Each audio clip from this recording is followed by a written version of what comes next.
Chicken neck এই নামটাই এখন ভারতের জাতীয় নিরাপত্তার গলার কাঁটা। বিশ্বের সবচেয়ে বড় গণতন্ত্র বলে যারা গলা ফাটায় তাদের গলার মাঝখানে এক টুকরো দুর্বলতা এমনভাবে গেঁথে বসে আছে যে চীনের সামান্য চাপে সেটা চূর্ণ হয়ে যেতে পারে। ভারতের উত্তর পূর্বাঞ্চল আর মূল ভূখণ্ডের সংযোগ রক্ষাকারী এই সংকীর্ণ পথটির নাম শিলিগুড়ি করিডোর। আর এই পথটাই আজ ভারতের সবচেয়ে বড় দুর্বলতা হিসেবে গোটা বিশ্বের সামনে দাঁড়িয়ে আছে। নামটা শুনতে যতই মুরগির গলার মতো মনে হোক, বাস্তবে এটা ভারতের একমাত্র স্থলপথ যা দিয়ে তারা নিজেদের পূর্বাঞ্চলের 7টি রাজ্যের সঙ্গে সংযুক্ত থাকতে পারে। এই করিডোর যদি বন্ধ হয়ে যায় তাহলে ভারত মুহূর্তেই ভেঙে পড়বে।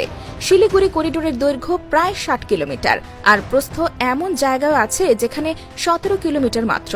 পূর্বে নেপাল, পশ্চিমে বাংলাদেশ আর ঠিক উত্তরে চীন ও ভুটান, এই 3টি দেশের সংযোগস্থলে পড়ে থাকা এই চিকেন নেক রাজনৈতিকভাবে এতটাই স্পর্শকাতর যে একে বলা চলে দক্ষিণ এশিয়ার সবচেয়ে বিপজ্জনক কৌশলগত চৌরাস্তা। 2017 সালের দোকলাম দ্বন্দ্ব হোক কিংবা 2020 সালের লাদাখ সংঘর্ষ, সবখানেই চীন ভারতের এই চিকেন নেক লক্ষ্যবস্তু করেছে। কারণ চীন জানে এই পথ একবার বন্ধ করতে পারলে ভারতের পূর্বাঞ্চল বিচ্ছিন্ন হয়ে যাবে, আর ভারতের পক্ষে সে বিচ্ছিন্ন অংশকে সামরিক, রাজনৈতিক বা অর্থনৈতিকভাবে ধরে রাখা হবে প্রায় অসম্ভব। ভারতের এই গলার দুর্বলতা নিয়ে এখন পশ্চিমা বিশ্বও মাথা ঘামাচ্ছে, কারণ এই করিডোর দিয়েই নেপাল, ভুটান এবং ভারতের 7টি পূর্বাঞ্চলীয় রাজ্যের সঙ্গে প্রধান ট্রানজিট, সামরিক রসদ, রেল লাইন, অর্থনৈতিক করিডোর সবকিছু চলে। ভারত সরকার 2021-22 অর্থ বছরে এই পথ রক্ষার জন্য প্রায় 1000 কোটি টাকা খরচ করেছে, কখনো সড়ক সংস্কার, কখনো সামরিক যান চলাচল নিশ্চিত করার জন্য নতুন অবকাঠামো তৈরির নাম করে। কিন্তু দিন শেষে এই চিকেন নেক রয়ে গেছে চিকেন নেকই, একটা হালকা চাপেই থেতলে যাওয়ার মতো, একটা রাজনৈতিক উস্কানিতেই অচল হয়ে যাওয়ার মতো, একটা সামরিক ধাক্কাতেই ভেঙে পড়ার মতো। এখানেই আসে বাংলাদেশের প্রসঙ্গ, কারণ বাংলাদেশের সীমান্ত একদম চিকেন নেকের গা ঘেঁষে। বাংলাদেশ যদি কখনো চুপচাপ বসে থাকেও, ভারত জানে চীনের সঙ্গে বাংলাদেশের সম্পর্ক ঘনিষ্ঠ হলে এই করিডোরের নিরাপত্তা প্রশ্নবিদ্ধ হতে পারে। আর তাই ভারত বাংলাদেশের ওপর নানাভাবে প্রভাব খাটাতে চায়, চুক্তি না মেনে তিস্তা আটকে রাখে, পেঁয়াজ চাল বন্ধ করে দিয়ে অর্থনীতি টালমাটাল করে দেয় আর সীমান্তে গুলি চালিয়ে ভয় দেখায়। এই সবের পেছনে রয়েছে এই চিকেন নেক নিয়ে ভারতের মরণ ভয়।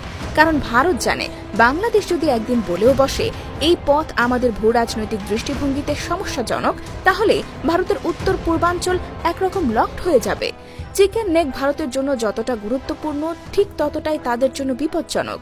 কারণ এই করিডোরের এক প্রান্তে রয়েছে চীন, যারা প্রতিদিন সেনা মোতায়েন বাড়াচ্ছে চুম্বি ভ্যালির দিকে, আর অন্য প্রান্তে বাংলাদেশ, যার সঙ্গে ভারতের দ্বিমুখী সম্পর্ক চলছে। একদিকে যেমন ট্রানজিট সুবিধা চায়, অন্যদিকে বাংলাদেশের অভ্যন্তরীণ রাজনীতিতে হস্তক্ষেপও করে। কিন্তু বাস্তবতা হলো বাংলাদেশ আর চুপচাপ থাকলেও এই চিকেন নেক যদি কোনোভাবে সাময়িকভাবে বন্ধ হয়ে যায়, ভারতের রাষ্ট্রীয় বিভাজন অনিবার্য। এখনো অনেক বিশ্লেষক বিশ্বাস করেন 1947 সালের বিভাজনে যদি শিলিগুড়ির আশপাশটা ভারতের বদলে পূর্ব পাকিস্তানের অংশ হতো, তাহলে ভারত আজকের মতো বড় রাষ্ট্র নয়, ভৌগোলিকভাবে খণ্ডিত এক সংকীর্ণ দেশেই পরিণত হতো। এখনো ভারতের শাসকরা জানে এই চিকেন নেক তাদের অস্তিত্বের মূল শিরা, আর এই শিরা যে কোনো সময় কেটে যেতে পারে চীন চাইলে, কিংবা বাংলাদেশ চাইলে, কিংবা ভবিষ্যতে আরেকটি বড় সংঘাতে। চিকেন নেক এখন হয়ে উঠেছে পুরো দক্ষিণ এশিয়ার সবচেয়ে স্পর্শকাতর কৌশলগত ঘাঁটি। আর চীন এটা বহু আগেই বুঝে গেছে, যে কারণে গত কয়েক বছর ধরে চীন তিব্বতের চুম্বি ভ্যালির দিকে সামরিক ঘাঁটি বানাচ্ছে, দোকলাম মালভূমি ঘিরে চড়াও হচ্ছে, এমনকি ভুটানের মধ্য দিয়েও শিলিগুড়ি করিডোরের আরও কাছে পৌঁছানোর চেষ্টা করছে। এই দোকলাম অঞ্চলের ওপর চীন যে রাস্তাঘাট তৈরি করতে শুরু করেছিল, তা আসলে একেবারে সরাসরি এই চিকেন নেকের গলার উপর দিয়ে চীনের হালকা চাপ প্রয়োগের চেষ্টা। ভারতীয় সেনারা 2017 সালে সাময়িকভাবে বাধা দিলেও চীন থেমে থাকেনি। 2020 সাল থেকে আবারও দোকলামের আশেপাশে সামরিক নির্মাণ শুরু করে দিয়েছে। ভারতের গোয়েন্দারা আর সেনারা এটাও বুঝে ফেলেছে যে চীন সামরিক আগ্রাসন আর গোয়েন্দা জালে চিকেন নেক ঘিরে ফেলেছে। ভারতীয় গণমাধ্যম পর্যন্ত রিপোর্ট করেছে যে চীনের গোয়েন্দা অফিসাররা ভ্রমণকারীর ছদ্মবেশে গিয়ে এই করিডোর ঘুরে দেখে এসেছে, এমনকি কিছু লোককে পুলিশ গ্রেপ্তারও করেছে গুপ্তচরের অভিযোগে। এখন প্রশ্ন হচ্ছে, চীন কেন এত আগ্রহ দেখাচ্ছে এই চিকেন নেক নিয়ে? কারণ খুব সহজ, এই সংকীর্ণ পথটাই ভারতের মূল ভূখণ্ড ও তার পূর্বাঞ্চলীয় রাজ্যগুলোর মধ্যে সংযোগ রক্ষার একমাত্র মাধ্যম। চীন যদি সামান্য সামরিক আগ্রাসনেও এটা বন্ধ করে দিতে পারে, তাহলে ভারতের উত্তর পূর্বাঞ্চল বিচ্ছিন্ন হয়ে পড়বে। সেখানকার বিদ্রোহী বিচ্ছিন্নতাবাদী গ্রুপগুলো তখন আরও সক্রিয় হবে, আর ভারতের রাষ্ট্রীয় নিয়ন্ত্রণ হবে ধ্বস্ত। আর এই ভয় ভারত আগেও টের পেয়েছে। সেটা 1962 সালে চীন ভারত যুদ্ধে, যখন ভারত শোচনীয়ভাবে হেরে গিয়েছিল। তখন থেকেই দিল্লির শাসক গোষ্ঠী বুঝতে পারে যে এই চিকেন নেক এক ভয়াবহ ফাঁদে পরিণত হতে পারে। পরিস্থিতি আরও নাজুক হয়েছিল যখন পাকিস্তান ও চীনের সম্পর্ক গাঢ় হতে শুরু করে।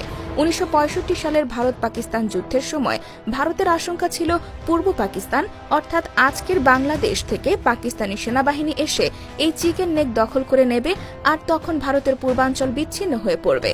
এই চাপে পড়ে ভারত তখন থেকে শিলিগুড়ি করিডোরের আশেপাশে বিপুল সেনা মোতায়েন শুরু করে এবং সেই থেকেই একে ভূকৌশলগত রক্তচক্ষু হিসেবে দেখে। তারপর 1971 সালে বাংলাদেশ স্বাধীন হওয়ার পর ভারতের কিছুটা স্বস্তি আসে, কিন্তু সেই ছায়া ভয় এখনো তাদের পিছু ছাড়েনি। কারণ যদি বাংলাদেশের ভূখণ্ড ব্যবহার করে চীন কোনো আগ্রাসন চালায়, কিংবা বাংলাদেশ চীনের সঙ্গে আরও গভীর নিরাপত্তা বা বাণিজ্যিক অংশীদারিত্বে যায়, তাহলে ভারতের এই চিকেন নেক ভয়াবহ ঝুঁকির মুখে পড়ে যাবে।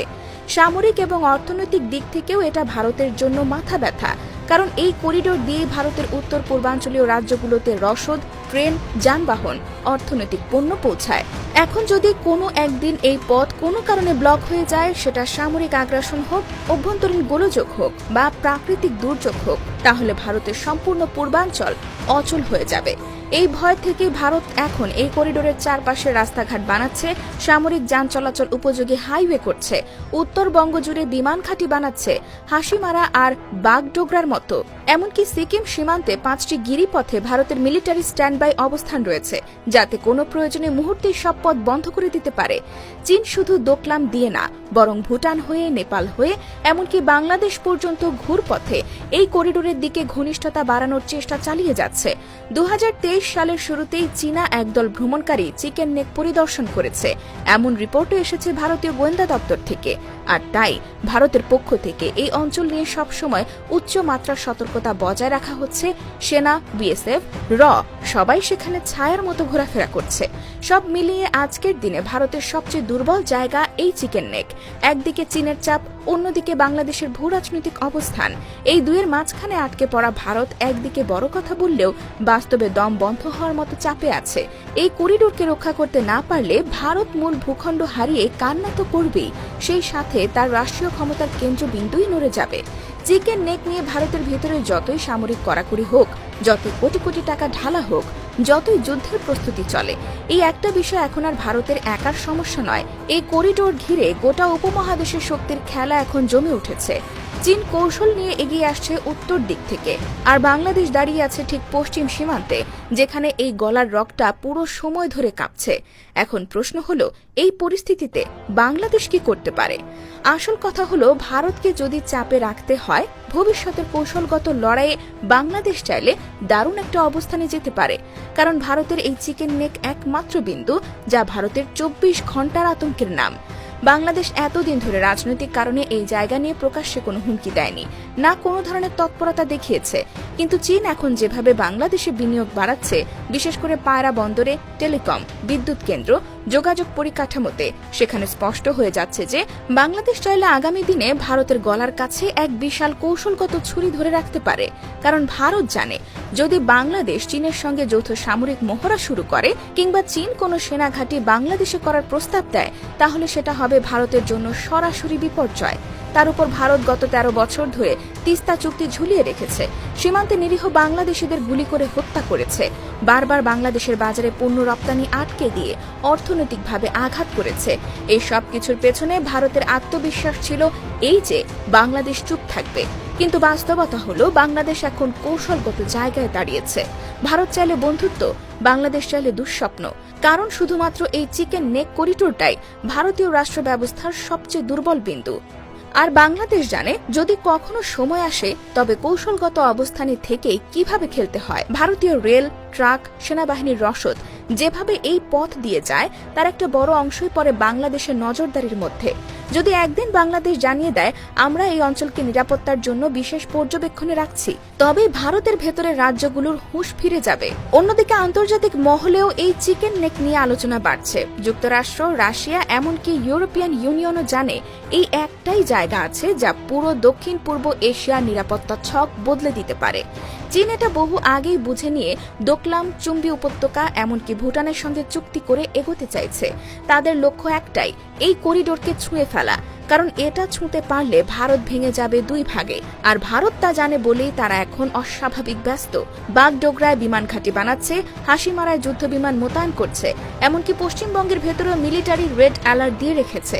এই সমীকরণে বাংলাদেশ আছে এক অদ্ভুত জায়গায়, যেখানে সে চাইলে এই গেমে প্লেয়ার হতে পারে, আবার চুপচাপ বসে থেকেও ভারতকে আতঙ্কে রাখার মতো শক্তি ধরে রাখতে পারে। কারণ ইতিহাস বলে, এই গলার ফাঁস একবার টেনে ধরতে পারলে ভারত আর কোনো প্রতিবেশীকে অবজ্ঞা করার সাহস রাখে না।